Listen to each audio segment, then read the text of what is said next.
Hey there to my 50 subscribers, my future subscribers, and all the people that secretly watch me without subscribing. Today is actually May 7th, but I'm recording this video for September 12th. It's part 6 of Enigmas of Auslage, and my mind just went blank. Please stick around after the video and watch the lyric video afterwards, and I'm just going to read part 6 of the story. Part 6 is called Where to Go From Here. School will be starting next week. I wish I could say that I'm excited, but I don't know how many more crystals there are. I do feel that there are still more to be found. Hopefully it doesn't interfere with school. Yesterday our parents took us out of town to do some clothes shopping. I'm not like one of those girls that are addicted to shopping or obsessed with clothes, but I'm always excited to have new and refreshing things to wear. It gives me a sense of a new start. Mom and Dad always let us wear one new outfit the day after shopping. So this morning I put on a new pair of blue jeans. They have a paisley design embroidered down the outer sides of the legs in blue and silver. Because I'm wearing a sheer gray shirt, I have a heather gray sports bra underneath it. The shirt has a Queen logo on it from one of their greatest hits albums. Some people might say that I'm eclectic when it comes to music. I think I like more of a variety of music than anybody I've ever met. I even like stuff that Jennifer doesn't.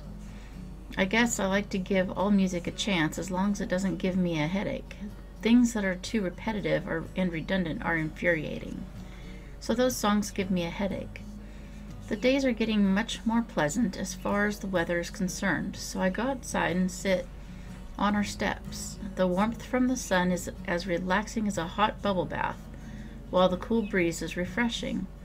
It's like the perfect mix of warm and cool. After sitting for about half an hour, leaning my back against the door, I start to daydream and doze off. It is so peaceful. I'd wish just getting into a nice I was just getting into a nice dream where I felt like I didn't have a care in the world. Wouldn't that be nice? But then the voice returned. "Denny," came the whisper. At first I thought it was just part of the dream, but then I could hear a noise across the parking lot. So I opened my eyes and look up. Denny had opened his front door and was looking around.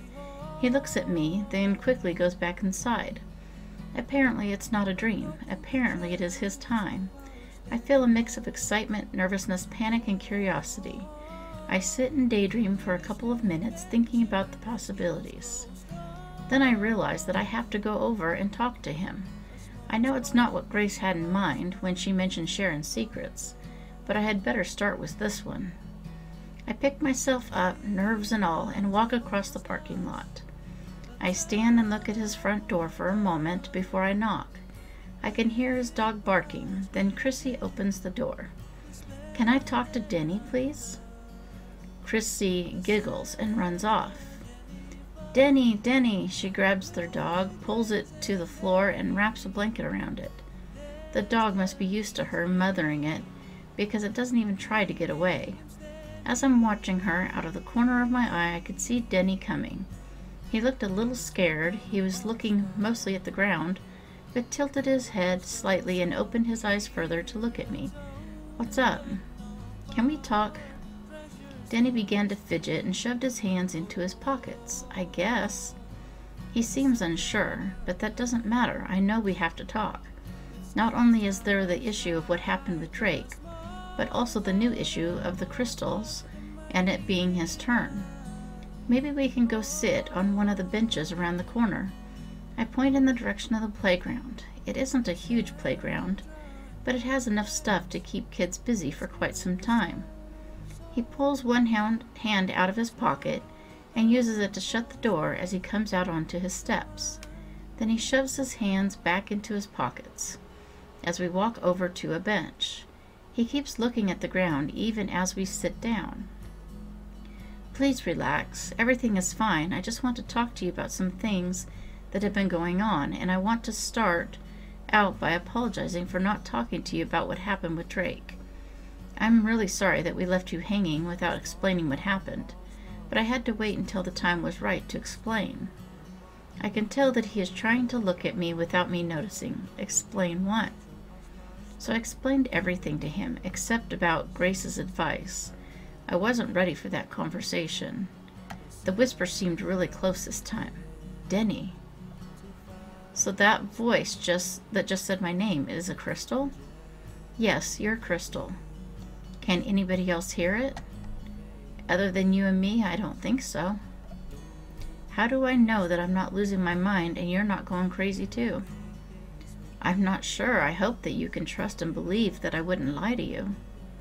I want to believe you, but it all sounds so crazy. How can all of these things be happening? I wish I could answer that, but I don't know.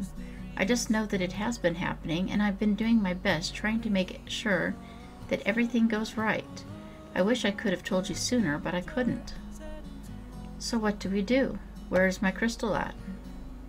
I can feel that it is really close. Just then, my crystal started its humming vibration. I pull it out to show it to Denny. His eyes light up at the sight of it. I can hear a rustling sound coming from the flower bed against the side of Denny's apartment. I think that it's in the flowers. We both get up and walk over to the flowers. Denny bends down and moves his fingers through several of the flowers, then pulls his crystal out of the flower bed. He stares at it for a few seconds, then both of the crystals quit vibrating and glowing. So now what? I'm feeling really nervous, making it hard to concentrate. I feel that your ability has to do with traveling. I'm not positive in what way. I'll tell you what.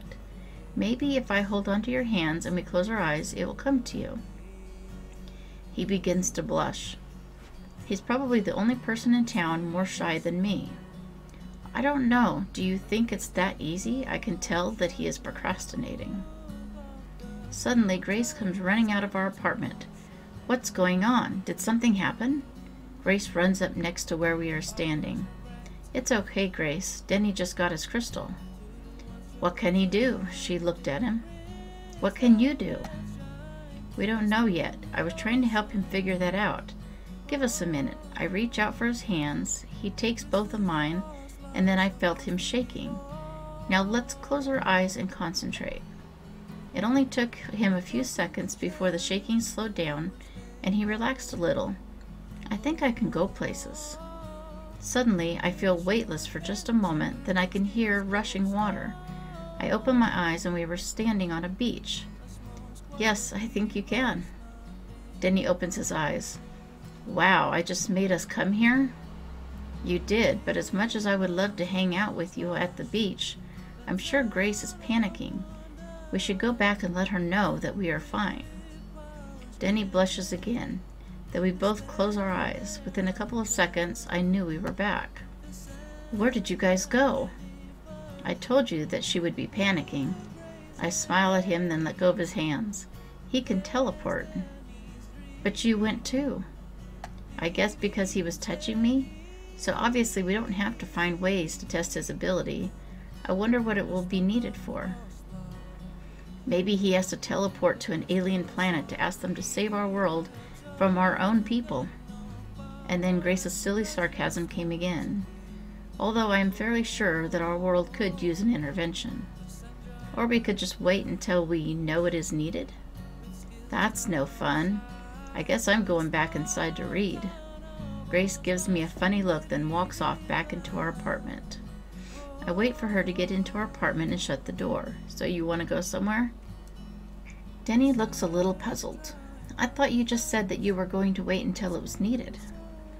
I know, but that beach was so beautiful. I think it would be nice to go and enjoy some peaceful time at the beach before school starts back up. I'll go call my mom at work and tell her that I'm going for a walk. You go let Grace know that we are going for a walk, then we'll meet back out here. Sounds like a plan. I feel excited as I hurry to tell Grace that we are going for a walk. She gives me a funny look again. I think she knows, but she is trying to give us space. We meet back in the middle of the parking lot. I don't want to take a chance of someone else feeling the way I did when Jennifer healed Drake. I thought I was losing my mind. We should go somewhere that nobody will see us before we teleport. How about next door at the church? I'm sure we can find an empty room in there somewhere, with it being a Monday. I smile with contentment. That is one of the nice things about being in such a small town. The church never gets locked, just in case somebody wants to go in. As we enter the front door of the church, we can hear talking. We open the doors from the foyer to the main room, just enough to see who is there. Denny's great-grandma Darla, Mrs. Destiny, and Miss Isabella are talking. Miss Isabella begins playing her guitar while they all sing. We gently close the door, then go down the right hallway past the women's restroom and into the preschool room. Although I'm really excited about going to the beach, I'm also really nervous. Denny and I have never spent time together without my sister or our friends. When we turn to face each other, I put my hands out and Denny slowly takes hold of them.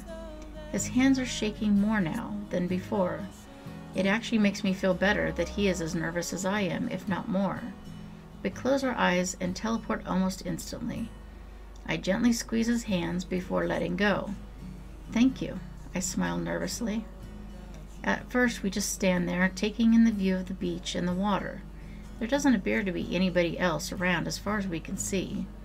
I take my socks and shoes off, putting the socks into the shoes and setting them on a high rock. Denny does the same.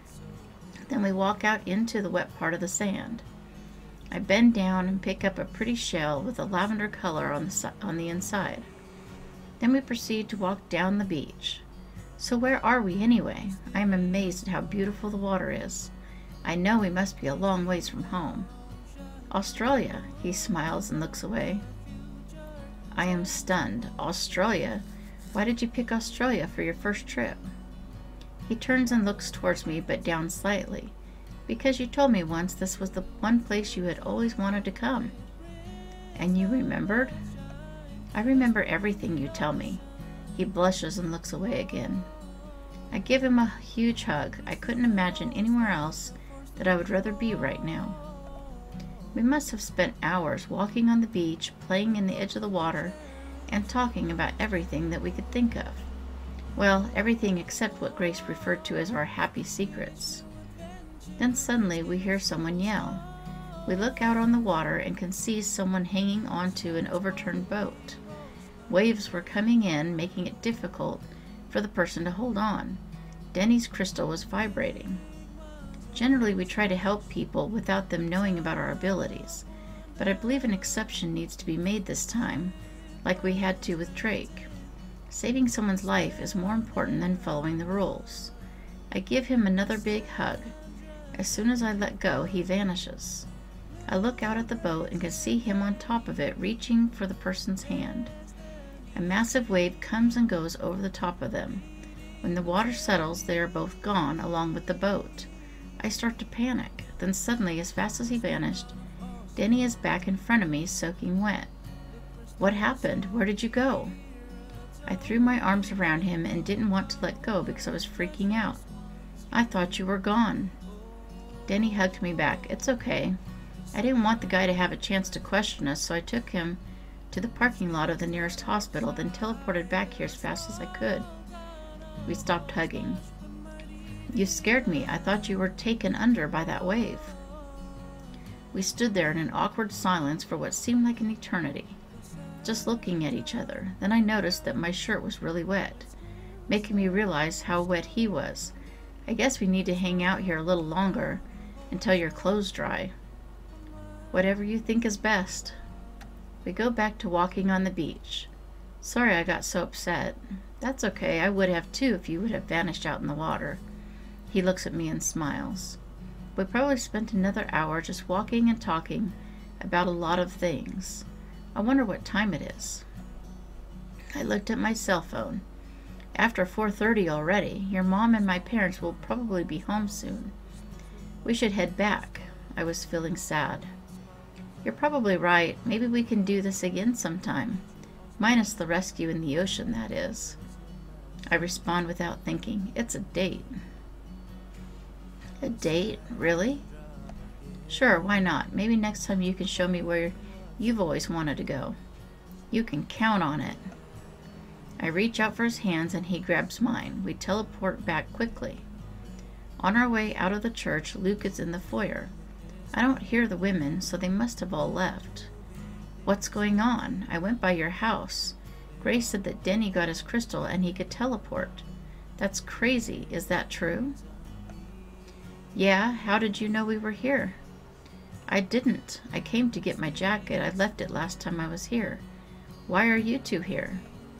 I was a little hesitant, but I didn't want to lie, so I told him what I needed to tell him. Denny was needed. I went with him for support. He saved a guy from drowning. I see. Well, I better get back home. We'll walk with you. We have to get back too.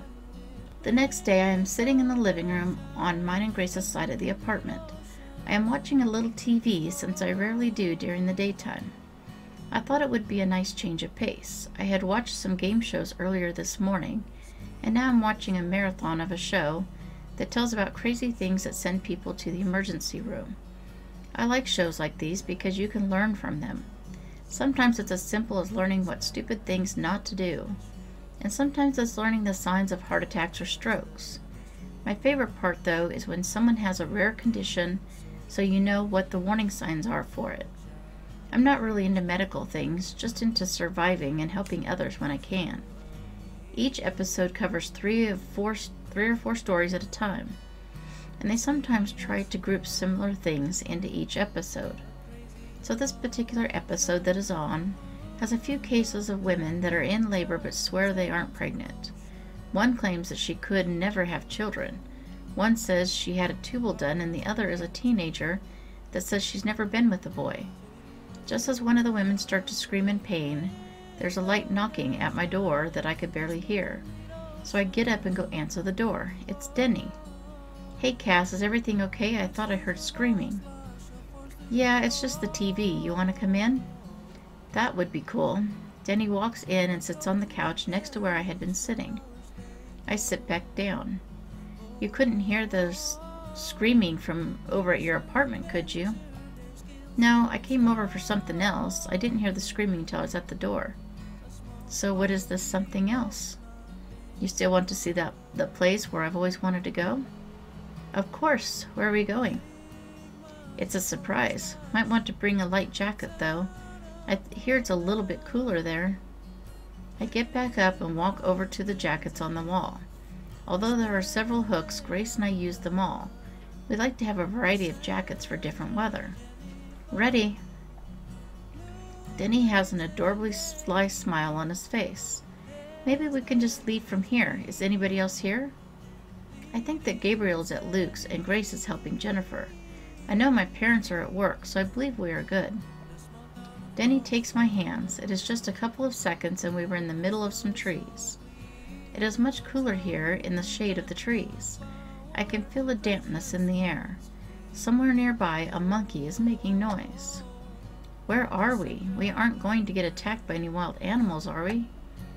I don't think so. Most of the animals have their own enclosures. We are at a wildlife rescue sanctuary. It is kind of like a zoo, but the enclosures are spread throughout a forest, and some of the more tame animals run free.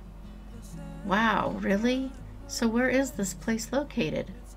Tennessee. We are a long ways from home again, not as far, but still quite a ways. So can we walk around and check the place out?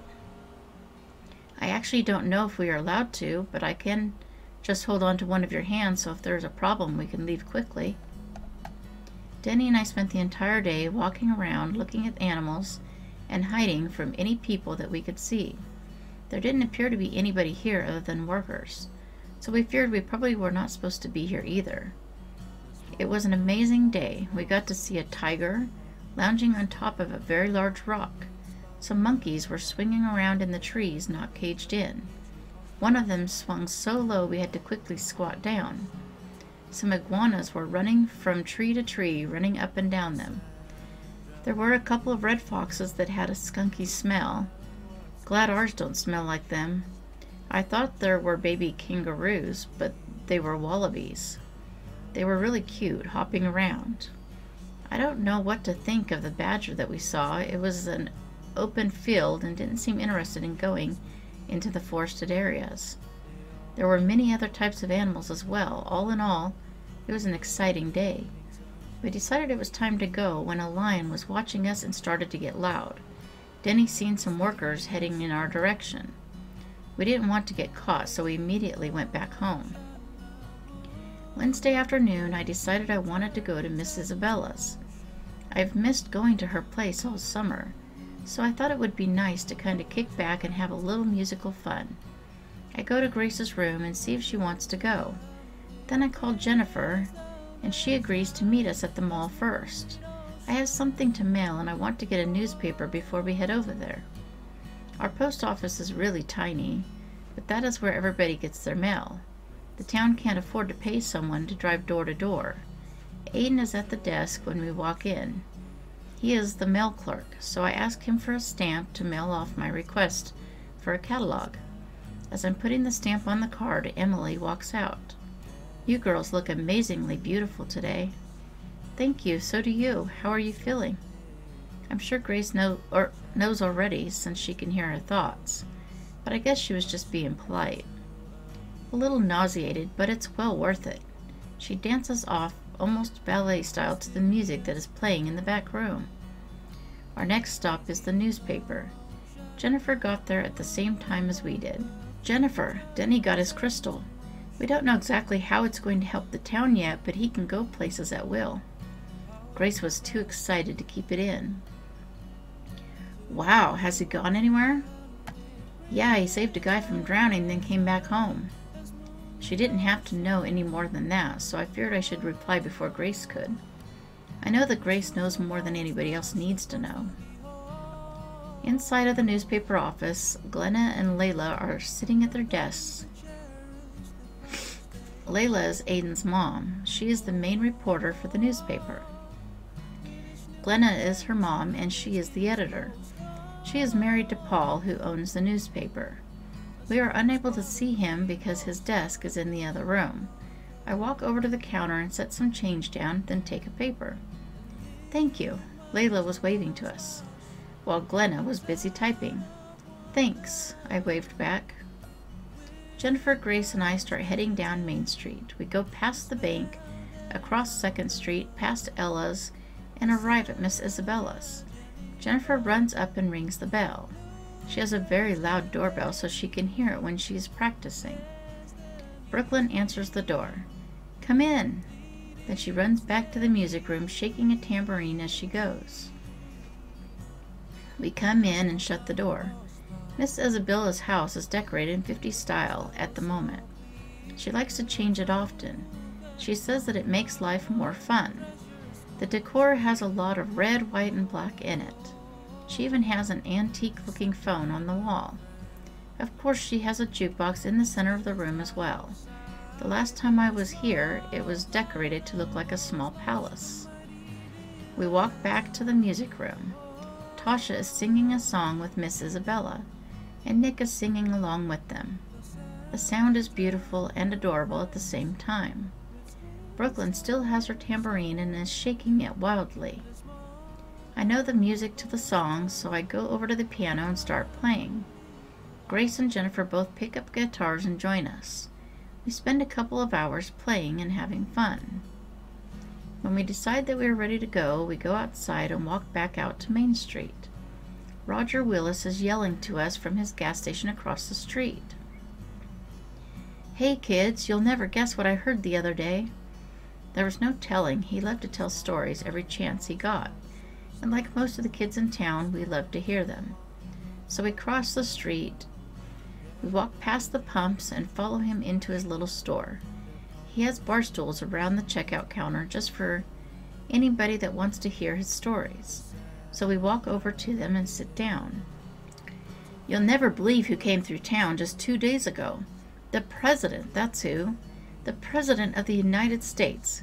He spent the night at Alvin and Dorse's motel so he could check out the town. Then guess what he did? He came in here and bought a cup of coffee and a corn dog. But that isn't the most exciting part." At this point, I hear a noise over by the magazines. Roger's wife, Kate, was giggling. She thought it was funny how he made up stories. Roger got quieter so he could sound like he was being secretive. He said that this town is so quiet that he plans to move here someday and live in an underground house. Can you believe that? He wants to build his house underground. And not just a house, but multiple houses, so his kids each have their own houses. And a swimming pool and a yard and everything. He's going to make an entire underground city, and since he is rich, that means that the whole town will get richer. What do you think of that? Isn't that great news? He stopped talking to wait for a response. Well, I think that would be nice. Maybe we could bring all of his rich friends here too and give everybody some extra business. I smile at him. Jennifer pokes me in the arm. I gotta get back home. My parents are going to be expecting me. I gotta go too. Thanks, Roger, for the inside tip. That's cool. We walk out and head back home, our separate ways. A couple of days later, I decide to head over to the bookstore. I walk around looking for another Dean Koontz book that I hadn't read. The library is good for some books, but I like to own my own novels. I was reading through the titles when I heard a noise behind me, despite the Celtic music playing in the background. Denny was trying to walk quietly down the stairs. Hi, Cass. Are you looking for something specific? Denny was trying to keep his voice down. Well, I was about to finish with the book I was reading, and thought I would look for a new one. Has your dad gotten any new Dean Koontz books in lately? Actually, he did. I bought it from him so I could give it to you. He smirked and pulled the book out from behind his back.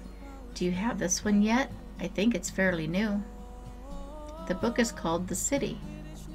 I don't. Thank you so much. I give him a bear hug.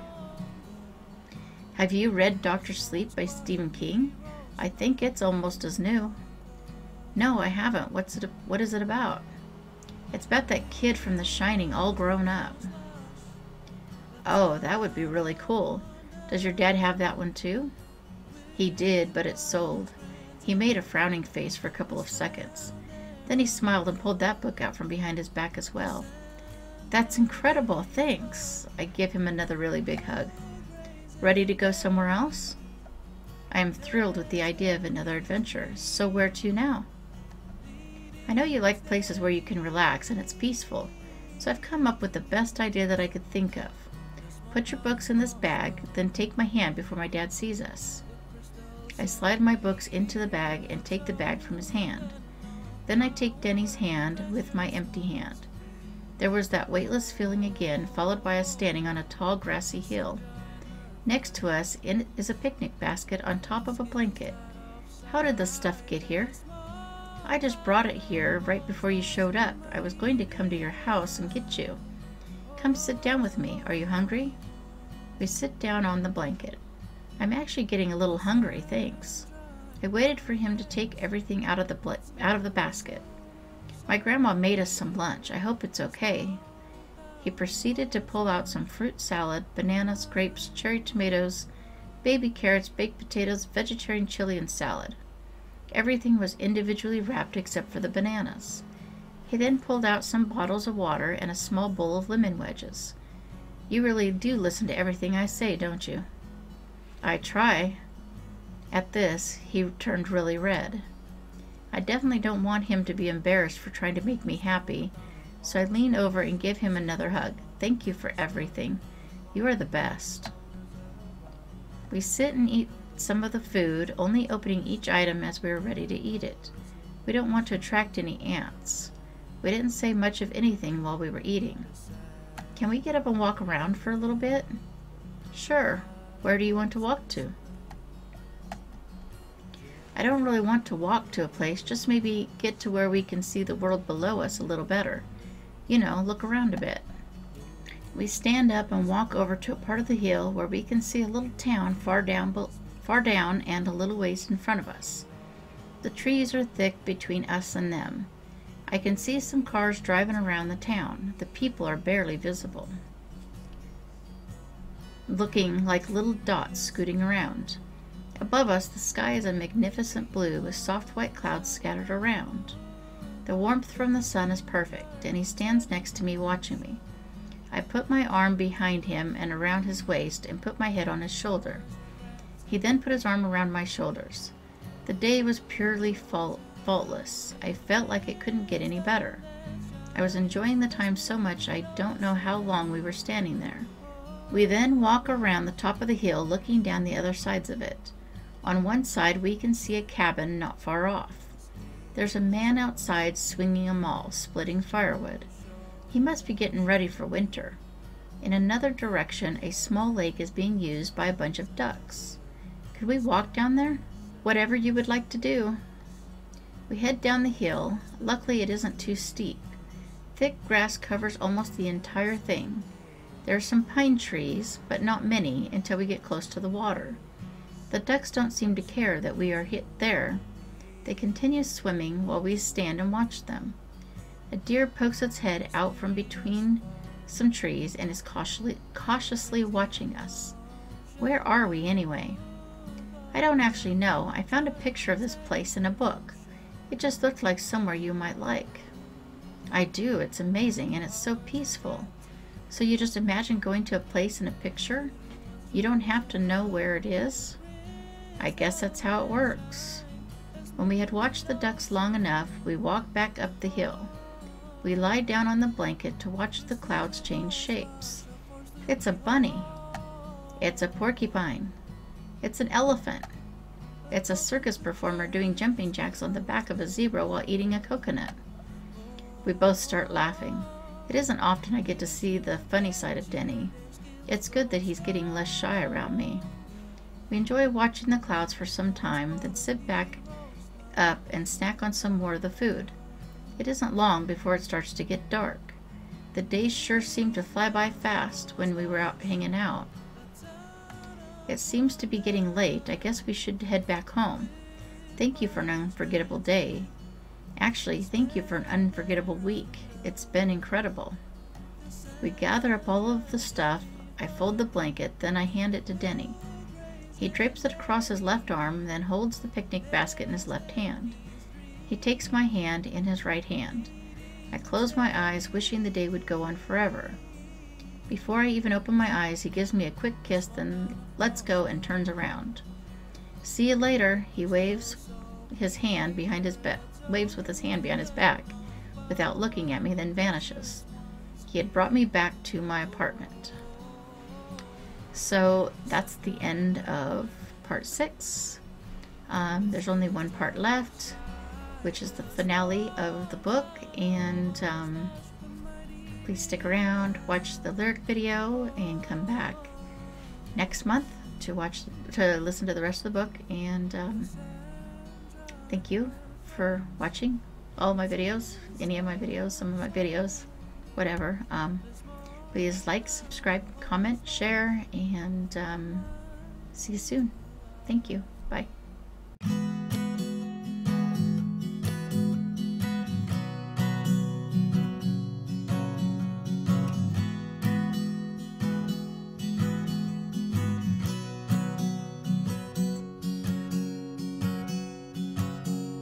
The small town of Auslage, some crystals were found, bestowing upon against powers around. Together they journey through Auslage land, their power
always hears what she needs to show that she cares. Danny travels at will, his passage he shares. Destiny's dreams with vision so clear, the challenges they face are soon to appear. A mysterious fight, a crazy notion, a book of the future set into motion. Powers are granted to the ones chosen with crystal that shine as moonlit ocean. Oh, the crystals of Auslage are force to behold, a token to cherish the powers they hold. Oh, with each new adventure, their skills grow stronger. A small squad of heroes, nothing can conquer. Enigmas of Auslage, a town of wonder, with powers granted, the spell they're under. Kassandra, Jennifer, Blue, Grace, and Danny, Destiny's dream, leading them steady. The small town of Auslage, the crystal so clear, a token of power, treasures once feared. Oh, Kassandra and her friends, with skills out of sight, the small town of Auslage, a mighty delight. Oh,